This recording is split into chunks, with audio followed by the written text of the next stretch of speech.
Rats. The leading cause of more than 35 global diseases like the Black Plague, a Spanish post-Civil War social commentary novel exploring societal exploitation by Miguel Delibes, and now a blueprint for society's evolving city structure to fight off modern-day extinction?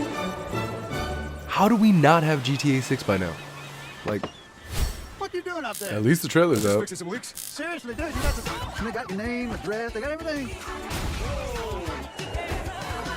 Cannibalism, asexuality, and violence. A society that had collapsed. What's going on here? Universe 25, the name of by far one of the most disturbing experiments in scientific history when considering the obvious applications for human society. Performed by John B. Calhoun for Johns Hopkins University, investigating the effects of overpopulation and overcrowding on mice. One would think a rather simple creature as the mouse, as long as food, water, and other basic resources are met, population should boom and thrive for generations to come. However, through a breakdown of social structure and a psychological behavioral sink termed by Calhoun, there was a sudden collapse in rat paradise, where population ceased to increase until the last male had passed away, showing grim signs for our human counterparts, as the only limiting variable in the experiment was physical space, and cities like New York, Mexico City, London, Tokyo, Shanghai, and Jakarta, all having either well over or close to 10 million inhabitants today, it may not be long before human societies begin facing similar detriments. The long-term psychosocial impairments of being wedged into a vertically inclined megacity are showing its first signs of faltering. Known scientifically as ratus, vermin are one of the most intelligent and durable species on our planet.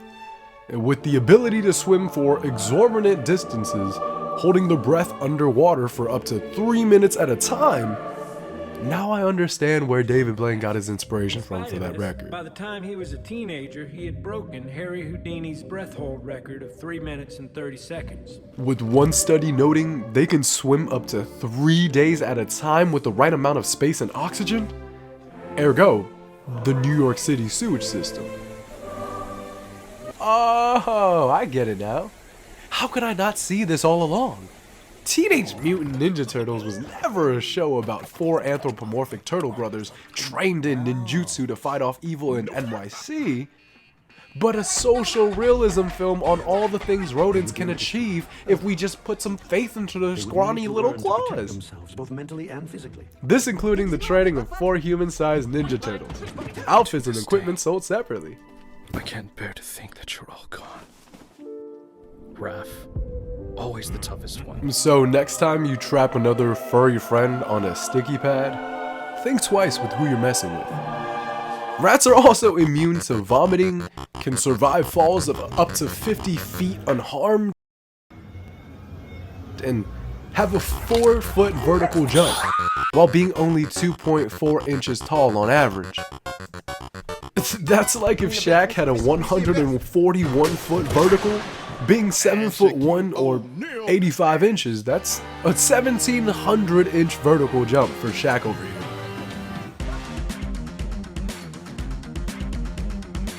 Why do you have on nursing shoes with a suit? Listen, it's a lot of things that I can say. Hey, now stop playing, Shaq. Focus. Take that neck brace off. Hey, Steph, look. No wonder Jerry's out here breaking ankles, ending lives, and first pick for the draft now too, I guess.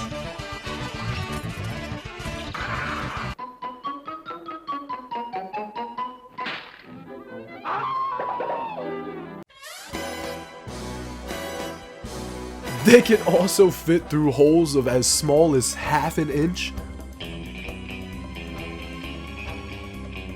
are fertile every 3 weeks, have excellent memory, and also require variable rewards for stimulation. And he begins to get down to business.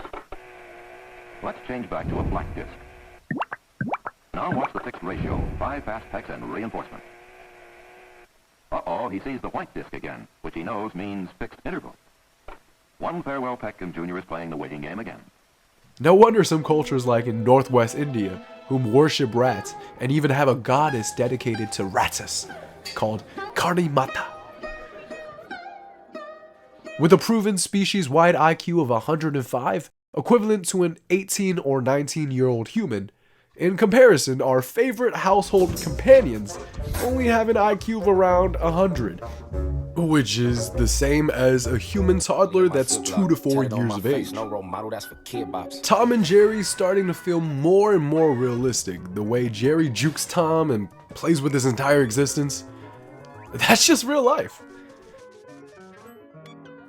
Science and research also adore rats, as humans share a significant amount of DNA with our furry friend, with studies showing, depending on the specific individuals, rats and humans share 75% of our DNA and close to 95% of genes.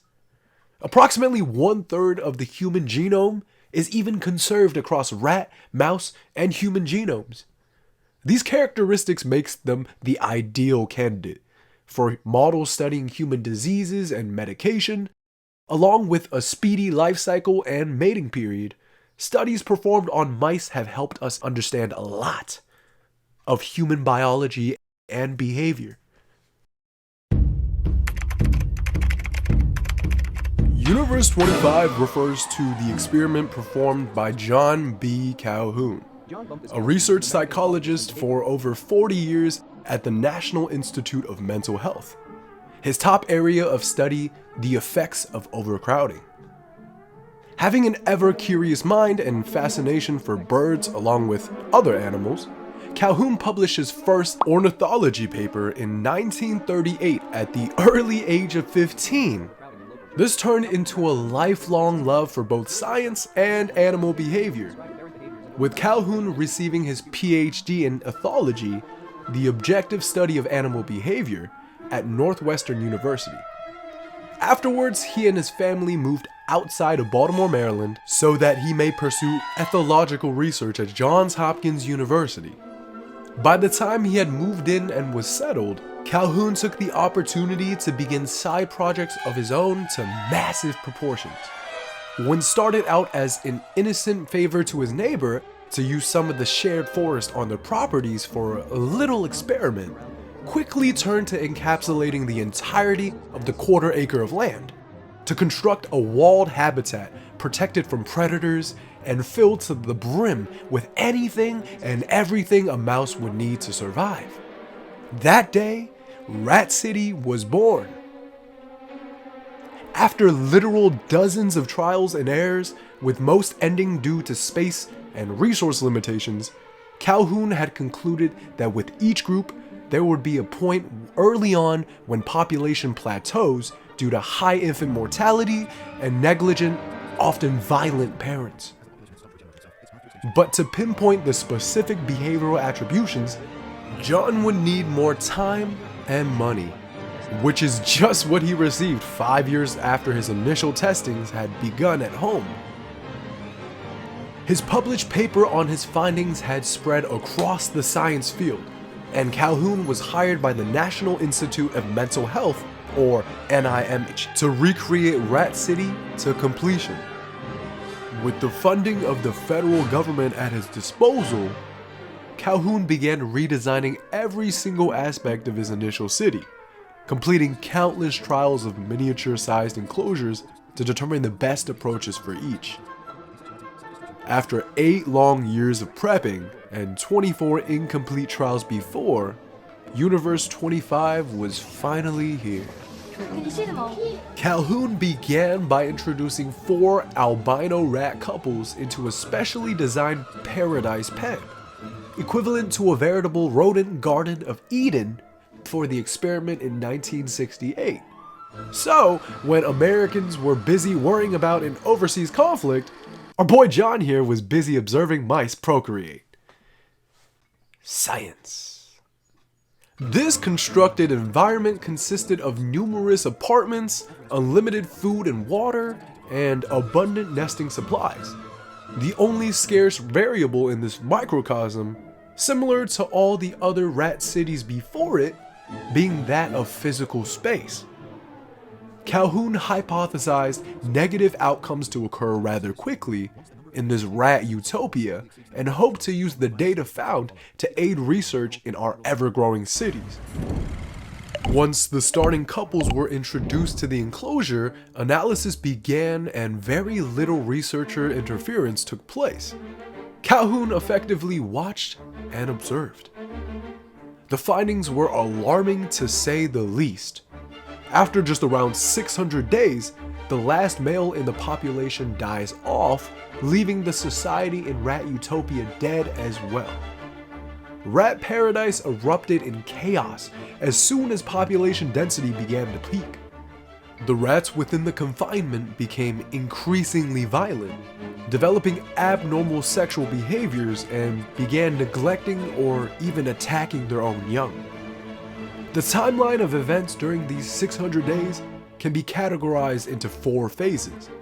The first, from days 0 to 105, Calhoun describes as adjustment, where every 50 days or so the population of the confinement doubled as resources and close proximity gave way to Giggity giggity. the next 200 days after that, termed the exploitation phase. Clear hierarchies were established within Rat Paradise, where alpha males took control of their prospective territories and the rest were left to fend for themselves. Calhoun also observed that individual rats began associating feeding with the company of other rats, which led to the learned behavior of voluntarily crowding despite insufficient resources at a crowded site, and available resources elsewhere untouched. He termed this as a behavioral sink, with notable comparisons that can be made with how modern society interacts digitally and bases many opinions on shared ones with peers or the internet. In desperate need for social interaction, the mice would huddle up to share, leaving many food and water zones untouched and oftentimes increasing altercations and competitions at these hot zones. Similar to how many people today would rather be broke in a city than rich in a rural area. The social lifestyle and proximity to one another beats out property or stability. By day 315, the third phase, or stagnation, our group's population growth had halted at 600 mice, as stress and proximity were leading to overall aggression from both females and males, most of the time at the expense of the young.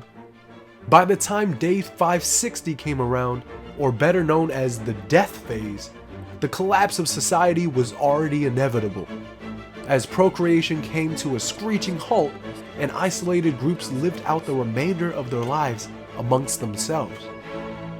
Once the last male rat ceased to exist, Rat Utopia was no more. Universe 25 took a turn for the worse, as Calhoun describes. New mice being born into the city could not form normal social bonds and engaged in complex social behaviors such as courtship, mating, and pup rearing. Instead of interacting with peers, males compulsively groomed themselves, and females just stopped getting pregnant altogether. Co-author Ramsden explains these behaviors as the newborns being trapped in an infantile state of early development. Even when removed from Universe 25 and reintroduced to natural mice and suitable environment, they still perpetuated the same maladaptive behaviors across generations. Ultimately, the colony died out. After several attempts at introducing other variables or alterations to the configurations of Rat Paradise, there was no recovery, which was what shocked Calhoun the most. Population growth in the 1970s was swelling in America as well as across the rest of the developed world. Films such as Soylent Green tapped into these growing fears of overpopulation and urban violence.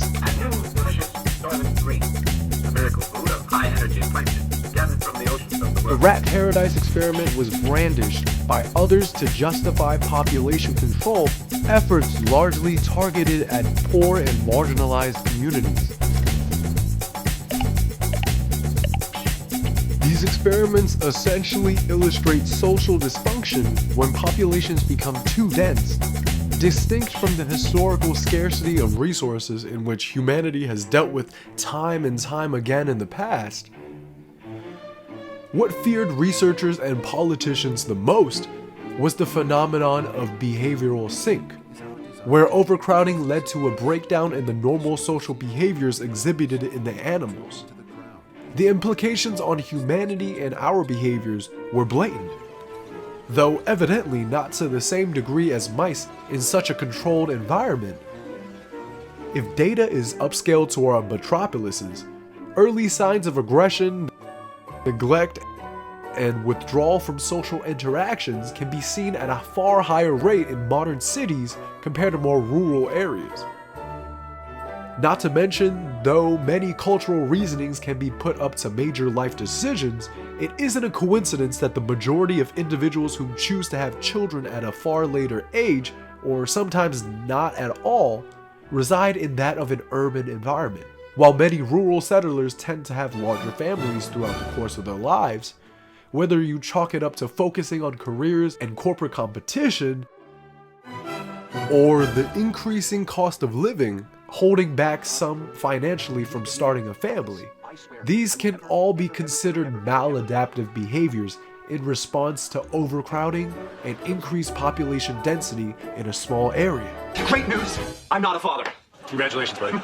From Calhoun's initial studies in him and his neighbor's backyard, the scientific community at large were already intrigued at how continued overcrowding would affect cities such as New York and Tokyo.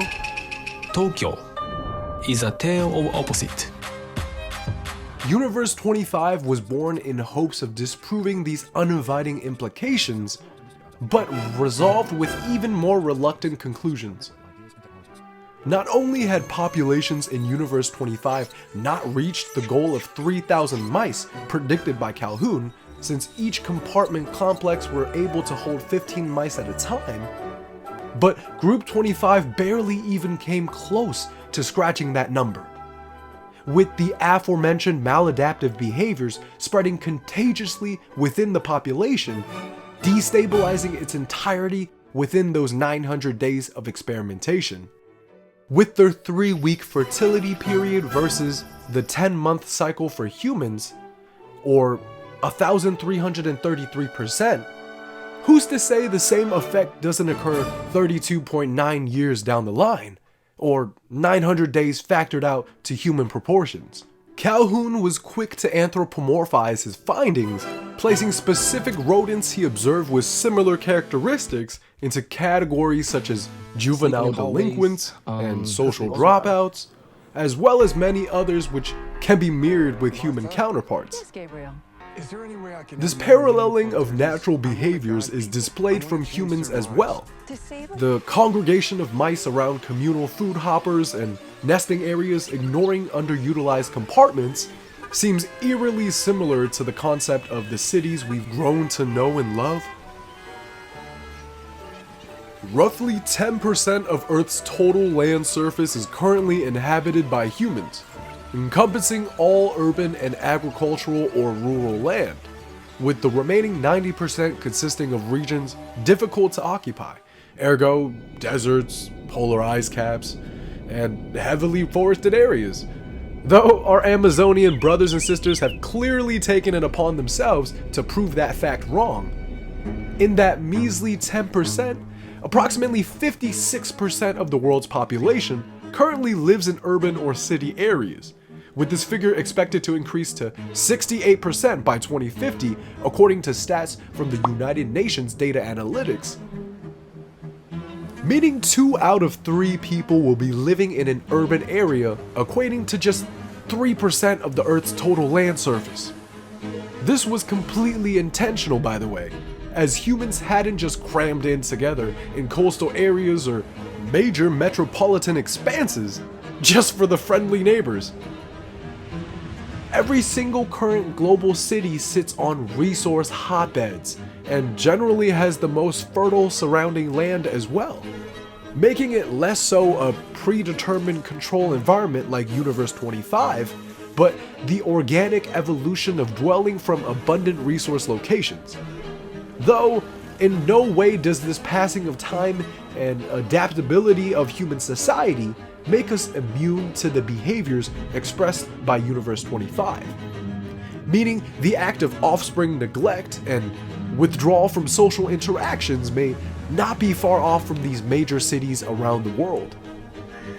While duplications of these exact behaviors may be drastic, many modern-day societies are currently facing severe population crisis, which could lead to the extinction of these major groups of people as we know it. South Korea is currently facing severe population decline due to low fertility rates, high cost of living, and ever-demanding work culture and social hierarchy unease. In late 2023, fertility rates falling to even 0.65, the lowest global fertility rate out of all countries on this planet.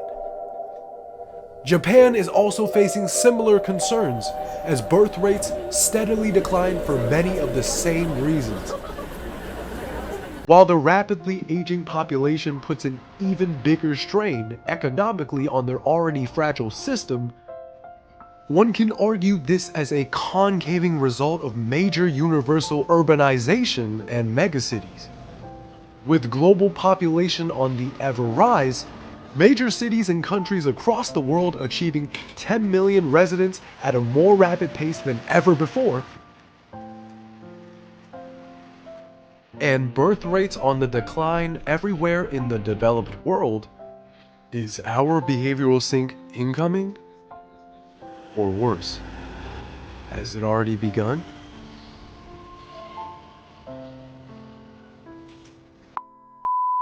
Calhoun was quick to anthropomorphize. That was close.